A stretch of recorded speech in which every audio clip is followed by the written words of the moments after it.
나사렛 아침 묵상입니다. 저는 롯던 나사렛교회를 섬기는 윤기준 목사입니다. 오늘 주어지는 말씀을 마음에 새기고 말씀에 순종하며 사는 복된 하루가 되기를 바랍니다. 나사렛 아침 묵상 성도 여러분, 살면서 쥐구멍이라도 숨고 싶다는 생각을 해본 적이 있습니까? 열심히 준비했던 일이 완전히 망가졌을 때, 내 부끄러운 모습을 남들에게 들켰을 때, 우리는 사람들의 시선이 너무나 무섭고 두려워집니다. 오늘 성경에 나오는 예루살렘 사람들의 마음이 딱 그랬습니다. 15절 말씀을 보면 길을 지나가던 사람들이 예루살렘을 보면서 손뼉을 치고 비웃고 고개를 절레절레 흔들었다고 합니다. 저게 세상에서 가장 아름답다던 성 맞나? 저게 그렇게 자랑하던 하나님의 도시 맞아? 꼴 좋다, 드디어 망했네. 사방에서 원수들이 입을 크게 벌리고 비웃어댑니다. 한때는 정말 잘 나갔고 다들 부러워하던 성이었는데 하루아침에 완전히 무너져서 구경거리가 된 것입니다.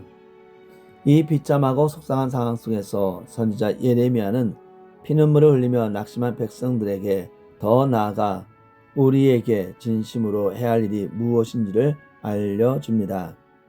오늘 우리가 읽어야 할 말씀은 예레미야 애가 2장 15절에서 22절입니다. 모든 지나가는 자들이 다 너를 향하여 박수치며 딸 예루살렘을 향하여 비웃고 머리를 흔들며 말하기를 온전한 영광이라 모든 세상 사람들의 기쁨이라 일컫던 성이 이 성이냐 하며 내 모든 원수들은 너를 향하여 그들의 입을 벌리며 비웃고 이를 갈며 말하기를 우리가 그를 삼켰도다. 우리가 바라던 날이 가여 이 날이라. 우리가 얻기도 하고 보기도 하였다 하도다. 여호와께서 이미 정하신 일을 행하시고 옛날에 명령하신 말씀을 다 이루셨으며 긍휼히 여기지 아니하시고 무너뜨리사 원수가 너로 말미암아 즐거워하게 하며 내 대적들의 뿔로 높이 들리게 하셨도다. 그들의 마음이 주를 향하여 부르짖기를 딸 시온의 성벽아 너는 밤낮으로 눈물을 강처럼 흘릴지어다. 스스로 쉬지 말고 내 눈동자를 쉬게 하지 말지어다. 초저녁에 일어나 부르짖을지어다. 내 마음을 주의 얼굴 앞에 물 쏟듯 할지어다. 각기 어귀에서 주려 기진한 내 어린 자녀들의 생명을 위하여 주를 향하여 손을 들지어다 하였도다. 여호와여 보시옵소서. 주께서 누구에게 이같이 행하셨는지요. 여인들이 어찌 자기 열매 곧 그들이 낳은 아이들을 먹으며 제사장들과 선지자들이 어찌 주의 성소에서 죽음을 당하오리이까. 늙은이와 젊은이가 다 길바닥에 엎드려져 싸우며 내 자녀들과 내 청년들이 칼에 쓰러졌나이다. 주께서 주의 진노의 날에 죽이시되 긍휼히 여기지 아니하시고 도륙하셨나이다. 주께서 내 두려운 일들을 사방에서 부르시기를 절기 때 무리를 부름같이 하셨나이다.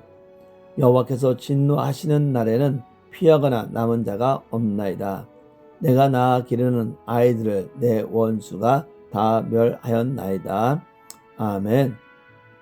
미국의 한 시골 마을에 정말 성실하고 예수님을 잘 믿는 집사님이 계셨습니다. 이 집사님은 평생 모은 돈으로 작은 도자기 공장을 시작하셨습니다. 손재주가 좋아서 밤낮으로 영광 끝에 아주 예쁜 도자기를 만들어내기 시작했고 이제 막 입소문이 나서 주문이 밀려들던 참이었습니다. 그런데 어느 날 밤 갑자기 공장에 큰 불이 났습니다.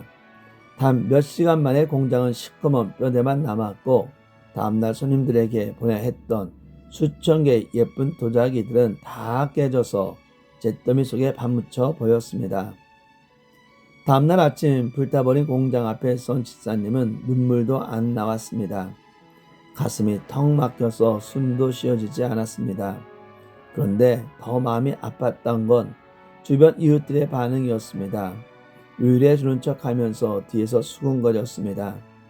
저 집 매주 교회 열심히 가고 하더니 하나님이 살아계시면 어떻게 저런 일이 생겨.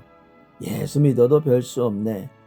그 비웃는 소리와 사람들의 시선이 불탄 공장 보는 것보다 훨씬 더 아팠습니다. 너무 억울하고 속상했던 집사님은 그날 밤 아무도 없는 시커먼 공작바닥 깨진 도자기 파면 위에 무릎을 꿇었습니다. 그리고 평생 처음으로 소리를 지르며 울기 시작했습니다.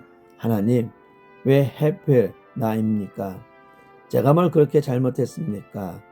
저 이제 어떻게 살아가야 합니까? 제 인생은 끝났습니다. 교회에서 하는 조용하고 거룩한 기도가 아니었습니다. 그냥 원망이었고 통곡이었고 가슴 깊은 곳에서 터져나오는 비명이었습니다. 오늘 성경에서 예레미야 선지자가 유다 백성들에게 똑같이 말합니다. 밤중에 일어나 부르짖으십시오.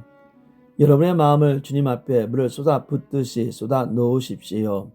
예레미야는 지금 백성들에게 빨리 무너진 성벽을 다시 쌓을 계획을 세우라 라거나 돈을 빌려와라 하고 인간적인 방법을 말하지 않았습니다.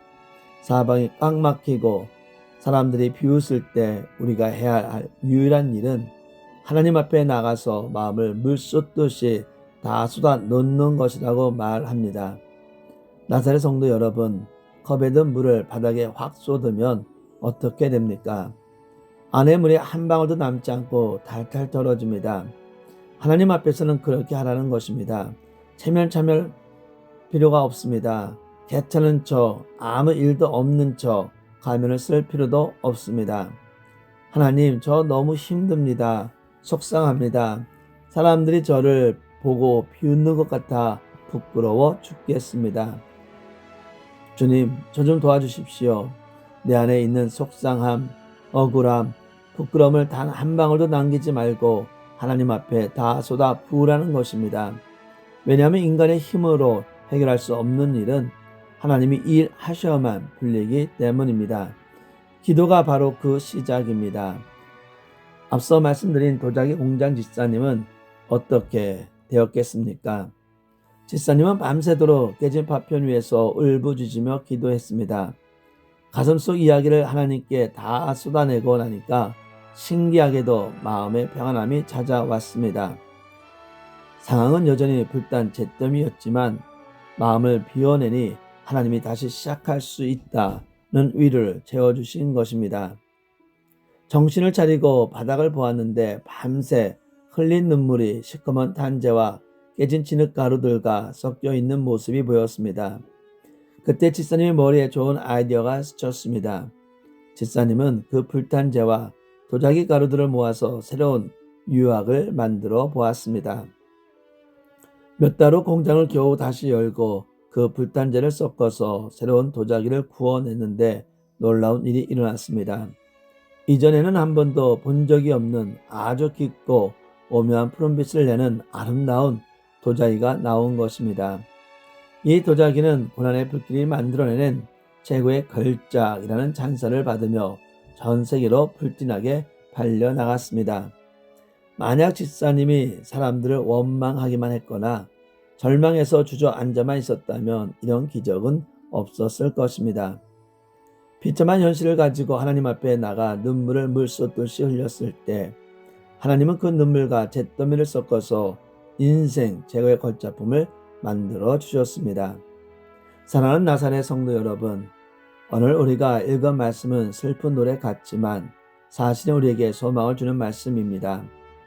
하나님이 우리의 삶을 때로 깨뜨리시는 이유는 우리가 의지하던 엉뚱한 것들을 청소하시고 오직 하나님만 의지하는 진짜 믿음을 주시기 위해서입니다. 지금 혹시 인생의 어두운 밤을 지나고 계십니까?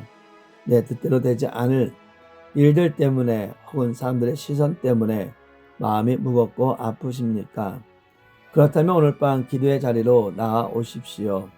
사람들에게 하소연하지 마시고 하나님을 향해 손을 드십시오. 내 눈물을 기억하시는 하나님 앞에 마음을 물쏟듯이 다 쏟아내십시오. 우리가 흘린 눈물은 절대로 그냥 사라지지 않습니다. 아버지가 되신 하나님께서 우리의 눈물을 닦아주시고 무너진 우리 삶을 이전보다 더 아름답게 다시 만들어 주실 것입니다. 그 좋으신 하나님을 믿고 이번 한 주간도 기도로 힘내어 살아가시는 모든 성도님들이 되시기를 주님의 이름으로 축복합니다. 다 같이 기도하겠습니다. 하나님 아버지, 인생이 무너지고 사람들의 비웃음 소리가 들릴 때 너무나 아프고 힘들었습니다. 내 힘으로 볕덮으려던 가면을 다 내려놓습니다. 내 마음을 물 쏟듯이 다 쏟아내라 하신 말씀처럼 이 시간 가슴속 억울함과 눈물을 주님 앞에 탈탈 널어놓게 하소서. 숨기지 않고 손을 들어 부르짖을 때 주님 만나 주시옵소서. 지금의 고난은 끝이 아니라 우리를 더 멋진 인생으로 다시 만드시는 과정임을 믿습니다. 낙심한 마음에 새 힘을 채워주시옵소서.